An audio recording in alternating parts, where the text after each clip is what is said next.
Hey, what's up, everybody? All right, Michael Dykes again here. I'm kind of geeking out right now, so I just wanted to share it. It's really cool to blow your mind. I hope I can get it out all correctly. A few years ago, about a year and a half ago, I started to studying Hebrew, and so I am nowhere near. I'm not a rabbi. I'm not a scholar. I guarantee you, I'm gonna I'm gonna say things a little bit incorrect and not exactly right, but so have grace on that. And I will say this much, that as I began to start studying the Hebrew, I thought there's no way I could study another language because I butcher English in and of itself. But as I began to study, I highly suggest, if you get to, start. It doesn't really matter. Just a little bit. Every little piece that you begin to understand as you unfold it is it's a gemstone as you keep turning. It is a spiritual language. So as you turn and look at it, you'll get more and more every time. It's not like you're going to learn like, oh, I learned how to say hand today or hey today. No, you will learn multiple functions of all of it because it is a spiritual language. And the more you begin to learn it, the more you understand that English is the hey bruh of all the other languages, because it lacks everything. So in studying, I was just thinking again over the Passover and trying to figure out. A friend of mine, we were actually discussing this, like what does all that mean? Because sometimes we hear it and we're like, but what does it really mean? And so as I was looking over it, I was starting to remember, and that Cain's blood, or Abel's blood, when Cain killed Abel, his blood cried out. It still speaks. And as you look into Hebrew, you begin to realize that our code inside of our blood, Yahweh's name is actually written inside of our blood, inside of our DNA. It's all written in there already. So it's in science. Again, it's in Hebrew. If you want all the answers, all these things, just start digging. I'm telling you, just start digging, and it will continually. But anyway, so. And inside of our mind, when we speak things over us, or when things have been spoken over us, it's inside the memory. It's written on our blood. Our blood actually speaks this, and it tells us to every parts of our cell. Like as he says, as a man speaks, so is he. It's not just like what he's about, what he says. It's all of who we are and what surrounds us is we're speaking life. Because remember, Yahweh spoke us into existence. Energy has to have a continual movement. If you don't have energy, if you don't have a life source, life stops. Like for instance, if you don't have energy, it stops feeding. It stops living. So energy has to keep going. If it stops, we die. So we are held together by His word. His word spoken continually speaks. Our blood continually speaks what existence is running through us, and it keeps speaking. The things that has been spoken before us still keeps speaking. It still keeps creating the life. So our blood, in which runs through our body, as we think it actually begins to program everything in us. Yeshua, when he died, what is this significance? What was his sacrifice? His sacrifice had purity running through his blood. Everything that was spoken through him was pure life. It was always life. It wasn't corrupted. It wasn't messed up. It wasn't what we've spoken over ourselves. It's not what's been spoken over us. It was perfect.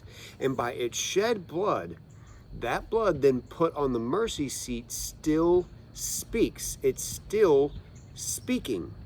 So when he says that he pours his blood over us, he covers us in his blood. When he looks at us, Yahweh, the Father, the Creator, looks at us, he only hears the speaking of the blood, Yeshua's blood, speaking out to him. So we are covered in perfection. We're covered in being only good. So we have the ability to come boldly before the throne of grace and speak with him. And then what happens after that? Well, there's another thing that I was just looking at in deeper, and this is again, it's in the Hebrew letters. It's there's a code. There's 72 names of God that are actually hidden in Scripture. You want to start looking into that and figuring out. And again, there's also 72 things that God says in everything He says. So as you keep turning it, it just keeps speaking. It's infinite. It just keeps going. So one of the things, one of the names, which these names they're not actually pronounced. These names are the letters of deeper things, deeper spiritual things. Because there again, Hebrew is a spiritual language, so it transforms you because it is the word of Yahweh. So it's what He's given us. So one of the names is, and this is the letters. This is the names of the letters. It's He, Resh, Chet. He, Resh, Chet. And hope I'm saying this correctly, but it's He, Resh, Chet is establishing the umbilical cord to the divine, to Yahweh, constantly giving us a glimmer of light and life inside of us, changing us. He reconnects His divine umbilical cord through the blood of Yeshua, and through His blood, He then begins to transfer our blood, changing the code that is written inside of us, inside of what we're saying, as we speak, as we learn, as He cleanses our heart. He begins to change everything about us as we then begin to believe the truth rather than believing the lie. Because there again, in the Passover, not in the Passover, when He's going through the Red Sea, as He's going through the Red Sea, what was one of the things that's noticed what He's saying? They were coming in on the other side. The Egyptians were coming in, and it was the same pillar that was in between, going across the Red Sea. On one side it was dark, on the other side it was light. What He has said and what He has written and what His Torah is the loving instructions of the Father. That's what the Torah means, the loving instructions of the Father. When we hear it, when we see it, as what's broken is that it is totally spoken out of love. But when we don't have the ability to see it and receive it right, it is darkness. We see it as beating us up. We see it we can't see it. And then when He begins to transform us and transform our heart, and through the spiritual language, through the blood of Yeshua, the umbilical cord that's inside of us, transforming our heart, we then see it's just pure light. It is pure life. He is guiding us down the path. Man, if that doesn't geek you out, that is just, it's the good news. It's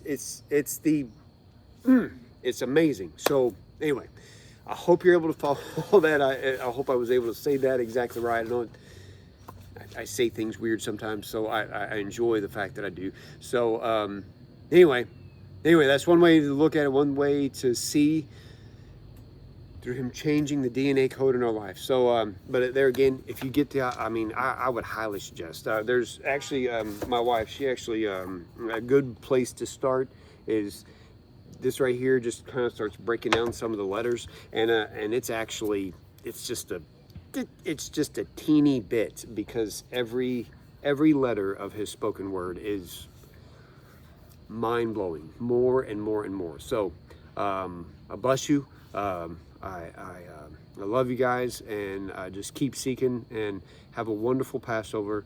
Be grateful for the things that we do not understand, that they consistently still work. Even when we can't see them, He's still working. So love you guys. Enjoy Passover, and we'll talk to you soon. All right, bye.